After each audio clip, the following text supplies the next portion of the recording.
بسم اللہ الرحمن الرحیم۔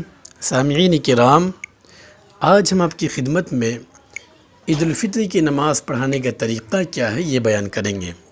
بہت سے احباب نے یہ سوال کیا ہے کہ موجودہ دور میں عید کی نماز کس طرح پڑھائی جائے، چونکہ عید کی نماز میں زیادہ تر غلطیاں ہوتی ہے، جس کی وجہ سے مکمل طور پر سمجھانا اور بتانا یہ ضروری سمجھتا ہوں۔ تو آپ حضرات غور سے سنیں، اس پر عمل کریں، اس کو شیئر کریں۔ نماز عید الفطر، عید الفطر کے دن 2 رکعت نماز جماعت کے ساتھ بطور شکریہ ادا کرنا واجب ہے۔ عید الفطر کی نماز کا وقت طلوع آفتاب کے بعد سے شروع ہو جاتا ہے، جو زوال آفتاب کے وقت تک رہتا ہے۔ فقہا نے اس سلسلے میں فرمایا ہے کہ اشراق کے بعد سے شروع ہوتا ہے، مگر اس سلسلے میں زیادہ تاخیر کرنا مناسب نہیں ہے۔ عید الفطر کی نماز تاخیر سے پڑھنا یہ افضل ہے، عید الاضحیٰ کی نماز جلدی پڑھنا یہ افضل ہے۔ موجودہ حالات کے تناظر میں نہ زیادہ تاخیر سے پڑھی جائے نہ جلدی پڑھی جائے، بلکہ درمیانی درجے میں جو وقت ہوتا ہے اسی اعتبار سے عید الفطر کی نماز ادا کی جائے۔ عید الفطر اور عید الاضحیٰ کی نماز میں 6 زائد تکبیریں بھی کہی جاتی ہے۔ نماز عید کے لیے اذان و اقامت نہیں ہے، نماز جمعہ کے لیے اذان و اقامت دونوں ہوتی ہے۔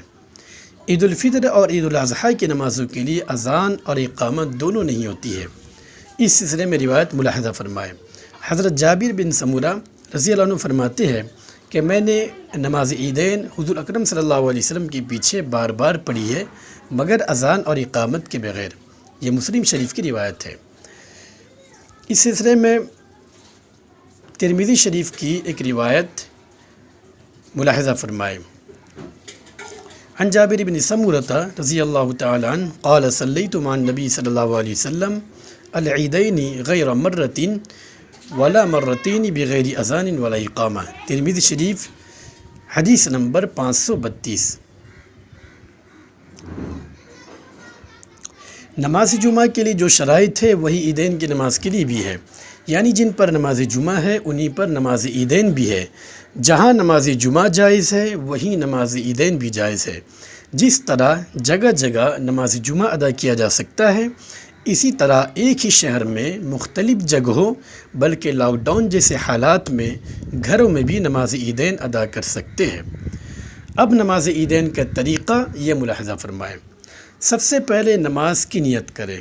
نیت اصل میں دل کے ارادے کا نام ہے، زبان سے بھی کہہ لے تو بہتر ہے کہ میں 2 رکعت واجب نماز عید 6 زائد تکبیروں کے ساتھ پڑھتا ہوں۔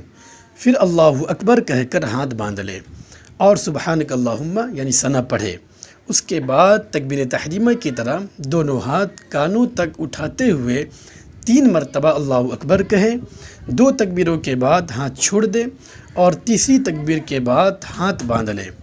ہاتھ باندھنے کے بعد امام صاحب سورہ فاتحہ اور سورت پڑھے، مقتدی خاموش رہ کر سنیں۔ اس کے بعد پہلی رکعت عام نماز کی طرح پڑھے۔ دوسری رکعت میں امام صاحب سب سے پہلے سورہ فاتحہ اور سورت پڑھے، مقتدی خاموش رہ کر سنیں۔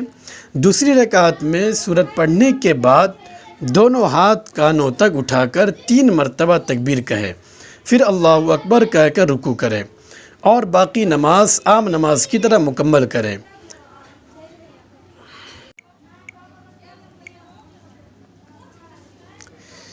عید کی نماز کے بعد دعا مانگ سکتے ہیں، لیکن خطبہ کے بعد دعا مسنون نہیں ہے۔ اس سلسلے میں ذہن میں رکھیں، چونکہ عام نمازوں میں ہر فرض نماز کے بعد دعا مانگی جاتی ہے، اگرچہ یہ واجب یا فرض نہیں ہے بلکہ ایک استحباب کا درجہ ہے۔ اسی طرح عید کے نماز کے بعد بھی دعا مانگی جائے گی۔ خطبہ کے نماز کے بعد دعا مانگنا کسی بھی حدیث سے ثابت نہیں ہے، لہٰذا اس طرح کا معمول نہ بنائے، بلکہ عید کی نماز کے بعد دعا مانگے، اس کے بعد خطبہ پڑھے۔ عید الفطر کا خطبہ، عید الفطر کی نماز کے بعد امام کا خطبہ پڑھنا یہ سنت ہے، واجب نہیں ہے۔ جمعہ میں خطبہ پڑھنا یہ واجب ہے، شرط ہے۔ عید الفطر یا عید الاضحیٰ میں خطبہ پڑھنا یہ سنت ہے۔ خطبہ شروع ہو جائے تو خاموش بیٹھ کر ان کو سننا چاہیے۔ جو لوگ خطبہ کے دوران بات چیت کرتے رہتے ہیں یا خطبہ چھوڑ کر چلے جاتے وہ صحیح نہیں کرتے ہیں۔ لاک ڈاؤن میں مختصر نماز پڑھی جائے اور مختصر خطبہ دیا جائے۔ دیکھ کر بھی خطبہ پڑھا جا سکتا ہے۔ اگر کسی جگہ کوئی خطبہ نہیں پڑھ سکتا ہے تو خطبہ کے بغیر بھی نماز عید ہو جائے گی، کیونکہ عید کا خطبہ یہ سنت ہے، فرض اور واجب نہیں ہے۔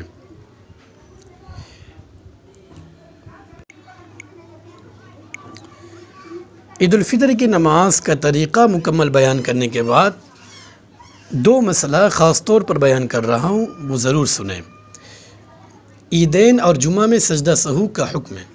عیدین اور جمعہ کی نماز میں اگر کوئی واجب چھوٹ جائے یا فرض تک کا تکرار ہو جائے یا کوئی اور سجدہ سہو واجب کرنے والی چیز پیش آ جائے تو زیادہ مجمع میں فتنہ پھیلنے کے خوف سے جمعہ اور عیدین میں سجدہ سہو نہیں کیا جائے گا، لیکن یہ زیادہ ازدحام کی صورت میں ہے، یعنی مجمع زیادہ ہو، تشویش کا خطرہ ہو، فتنہ کا خوف ہے، جس کی وجہ سے یہ علت پائی جائے تو وہاں پر سجدہ سہو ساقط ہو جاتا ہے۔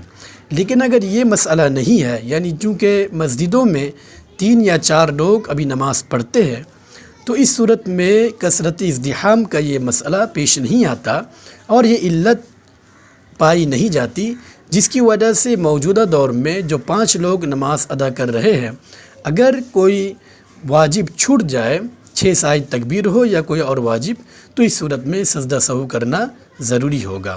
اگر اس صورت میں سجدہ سہو نہ کیا جائے تو نماز نہیں ہوگی۔ بہت سارے احباب بار بار فون کر کے یہ سوال کر رہے ہیں کہ ایک امام 2 مرتبہ عید کی نماز پڑھا سکتا ہے یا نہیں؟ تو اس سلسلے میں یہ مسئلہ ذہن میں رکھیں کہ عید کی نماز یہ واجب ہے۔ اگر کوئی شخص 1 مرتبہ نماز پڑھا دے تو وہ 2 مرتبہ نماز نہیں پڑھا سکتا ہے۔ اگر وہ دوسری مرتبہ پڑھائے گا تو وہ نماز اس کے حق میں نفل ہوگی، اور نفل پڑھنے والے کے پیچھے فرض یا واجب پڑھنے والے کی اقتداء درست نہیں ہے۔ فقہ کا ایک مسئلہ ہے صلاۃ المفترض خلف المتنفل، یعنی نفل پڑھنے والے کے پیچھے فرض پڑھنے والے کی اقتداء کا مسئلہ۔ تو چونکہ وہ نماز جو 1 مرتبہ پڑھا چکا ہے، وہ دوسری مرتبہ وہ نفل ہوگی، اور جو لوگ پیچھے پڑھ رہے ہیں وہ واجب نماز پڑھ رہے ہیں، اس صورت میں اقتداء درست نہیں ہے اور اس صورت میں نماز بھی نہیں ہوگی۔ لہٰذا الگ الگ امام الگ الگ جگہ نماز پڑھائے، ایک امام 2 جگہ نماز نہیں پڑھا سکتا ہے۔ واللہ عالم بالصواب۔ اس مسئلے کو خاص طور پر آپ ذہن میں رکھیں اور زیادہ سے زیادہ اس کو عام کریں، شیئر کریں۔ وآخر دعوانا الحمدللہ رب العالمین۔